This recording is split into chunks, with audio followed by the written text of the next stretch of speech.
उद्या गुरुवार आणि दर्श अमावस्या मुलांवरून उतरून टाका. ही एक वस्तू सर्व दोष अडचणी दूर होईल. अभ्यासात, नोकरीत, व्यवसायात खूप प्रगती होईल.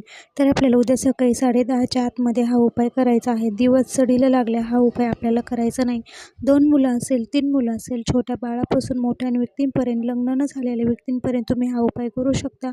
तर त्यासाठी आपल्याला जेवढे 2-3 मुलं आहेत त्यासाठी तेवढ्या अंदाजाने 2-3 मोठे तांदूळ, अळणी भात हा शिजवून घ्यायचा आहे. त्यामध्ये कोणतंही तेल मीठ न टाकता अळणी भात शिजवून घेऊन तो आपल्याला एका द्रोणमध्ये काढायचा आहे. त्यावर थोडे काळे तीळ टाकून तो भात आपल्याला मुलांवरून 7 वेळेस उतरवायचा आहे. डोक्यापासून पायापर्यंत उतरवून घेतल्यानंतर हा भात तुम्ही टेरेसवर पक्ष्यांना, गॅलरीमध्ये पक्ष्यांना किंवा कचऱ्यामध्ये तुम्ही हा भात टाकून देऊ शकता किंवा काळे कुत्र्याला ठेवला तरी चालेल.